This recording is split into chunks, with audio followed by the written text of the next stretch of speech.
അസ്സലാമു നമസ്കാരം. ഇന്ന് റവയും മൈദയും വെച്ചിട്ടുള്ള പൊറോട്ടയാണ്. നല്ല സോഫ്റ്റ് ആയിട്ടുള്ള പൊറോട്ടയാണ്. അതിന് വേണ്ടിയിട്ട് 1 കപ്പ് റവ, 250 ml കപ്പാണ്. 1 ടീസ്പൂൺ ഈസ്റ്റ് കൂടുതൽ വേണ്ട, 1 ടീസ്പൂൺ മതി. 1 ടേബിൾ സ്പൂൺ പഞ്ചസാര, പാകത്തിന് ഉപ്പ്. ഈസ്റ്റ് ഉപയോഗിക്കാൻ ഇഷ്ടമില്ലാത്തവർ 1 ടേബിൾ സ്പൂൺ ബേക്കിംഗ് പൗഡർ ചേർത്ത് കൊടുക്കണം. ഇതിലേക്ക് 400 ml വെള്ളം ഒഴിച്ചു കൊടുക്കണം. പച്ചവെള്ളം, നോർമൽ വാട്ടർ ഒഴിച്ചു കൊടുത്തിട്ട് ഇത് നല്ലതുപോലെ അരച്ചെടുക്കണം. മിക്സിയിൽ 2.5 കപ്പ് വെള്ളമാണ് ഒഴിച്ചു കൊടുത്തേക്കുന്നത്. ഇതൊഴിച്ച് നല്ലതുപോലെ അരച്ചെടുക്കണം. തരിയില്ലാണ്ട് അരച്ചെടുത്ത് ഞാനിതൊരു പാത്രത്തിലേക്ക് ഒഴിച്ചു കൊടുത്തിട്ടുണ്ട്. ഇനി വേണ്ടത് 2.5 കപ്പ് മൈദയാണ്. മൈദ നല്ലതുപോലെ അരിച്ചെടുത്തിട്ടുള്ളതാണ്. ഇനി ഇതിൽ വെള്ളമൊന്നും ചേർക്കേണ്ട ആവശ്യമില്ല.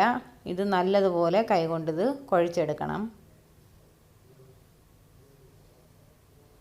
ഇതിലേക്ക് പാകത്തിന് ഉപ്പ് നേരത്തെ ചേർത്തത് കൊണ്ട് ഇനി ഉപ്പ് ചേർക്കേണ്ട ആവശ്യമില്ല. നന്നായിട്ട് തന്നെ ഇത് പൊറോട്ടയുടെ മാവ് കുഴയ്ക്കുന്ന പോലെ ഒന്ന് കുഴച്ചെടുക്കാം.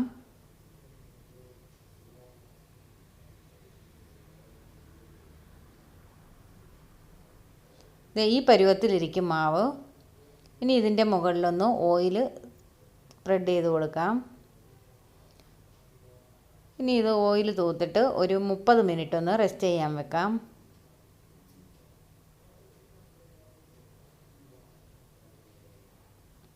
മിനിറ്റ് ഞാനൊന്ന് അടച്ച് വെക്കുന്നുണ്ട്.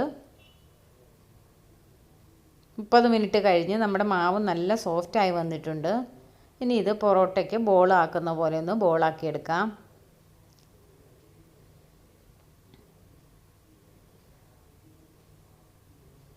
നല്ല സോഫ്റ്റ് ആയതുകൊണ്ട് പെട്ടെന്ന് തന്നെ ഇത് ബോളാക്കി എടുക്കാം.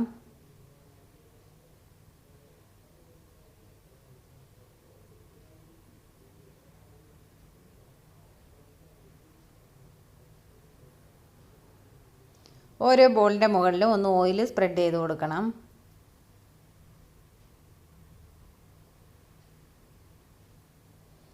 ഇനി 1/2 കപ്പ് റവ ഞാൻ പൊടിച്ചെടുത്തിട്ടുണ്ട്. അതിലേക്ക് 1 ടേബിൾ സ്പൂൺ മൈദപ്പൊടി ചേർത്തൊന്ന് മിക്സ് ചെയ്തെടുക്കാം.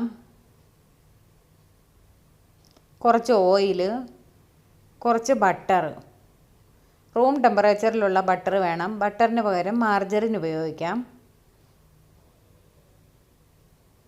ഇനി ഇത് ഓരോ ബോളും എടുത്ത് കൈകൊണ്ട് നന്നായിട്ടൊന്ന് പരത്തിയെടുക്കാം. പെട്ടെന്ന് തന്നെ ഇത് പരത്തി കിട്ടും.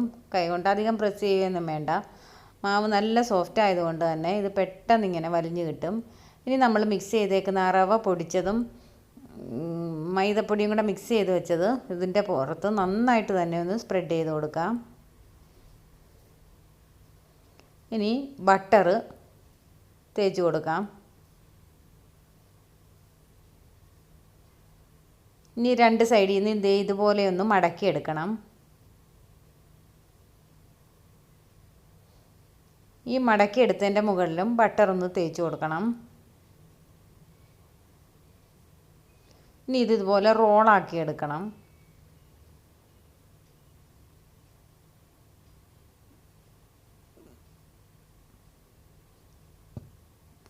ഈ റോളാക്കി എടുത്തതിൻ്റെ എൻഡ് ഭാഗം 2 സൈഡും ഉള്ളിലേക്കൊന്ന് മടക്കി വെച്ച് കൊടുക്കണം. ഇതുപോലെ ഉള്ളിലേക്ക് മടക്കി വെച്ച് കൊടുക്കണം. ഇനി ഇതിങ്ങനെ വെച്ചിട്ട് കൈകൊണ്ട് ഇങ്ങനെ ഒന്ന് പ്രസ് ചെയ്ത് കൊടുക്കണം. പൊറോട്ടയ്ക്ക് മാവ് ചുറ്റി വെക്കുന്ന പോലെ ഇങ്ങനെ ഒന്ന് പ്രസ് ചെയ്ത് കൊടുക്കണം.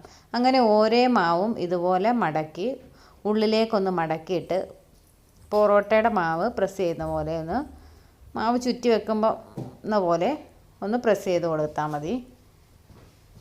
അങ്ങനെ 20 മിനിറ്റ് ഒന്ന് വെച്ച് കൊടുക്കണം. അങ്ങനെ 20 മിനിറ്റ് കഴിഞ്ഞിട്ടുണ്ട്. ഇനി ഓരോ ബോളും എടുത്തിട്ട് കൈ കൊണ്ട് നല്ലതുപോലെ പരത്തിയെടുക്കാം.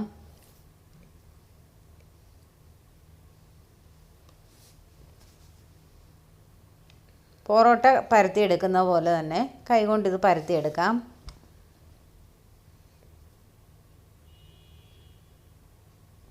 ഇതോടൊപ്പം തന്നെ ഞാനൊരു ഫ്രൈ പാൻ ചൂടാക്കാൻ വെച്ചിട്ടുണ്ട് ചുട്ടെടുക്കാനായിട്ട്. ഇത് പൊറോട്ട പാൻ ചൂടായി വന്നിട്ടുണ്ട്. അതിലേക്ക് ഒരേ പൊറോട്ട ഇട്ട് ചുട്ടെടുക്കാം. ഇതിൻ്റെ മുകളിലൊന്ന് ഓയിൽ സ്പ്രെഡ് ചെയ്ത് കൊടുക്കാം.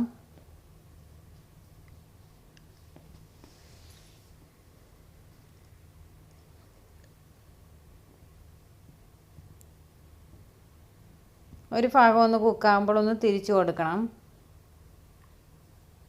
ഇതൊരു നല്ലൊരു കളറാണ്, ഒരു യെല്ലോ കളറാണ് ഈ പൊറോട്ടയ്ക്ക്. നല്ല സോഫ്റ്റുമാണ്. ഇത് ചുട്ട് കഴിഞ്ഞാൽ പിന്നെ കൈ കൊണ്ട് അടിച്ചെടുക്കുകയൊന്നും വേണ്ട. അങ്ങനെ എല്ലാ പൊറോട്ടയും നമുക്ക് ചുട്ടെടുക്കാം. അപ്പോൾ ഈ റെസിപ്പി ഇഷ്ടമായവർ എല്ലാം ലൈക്ക് ചെയ്യണം, ഷെയർ ചെയ്യണം, സബ്സ്ക്രൈബ് ചെയ്യണം. ഇത് നല്ല സോഫ്റ്റാണ്, നല്ല ലെയറായി കിട്ടുകയും ചെയ്യും.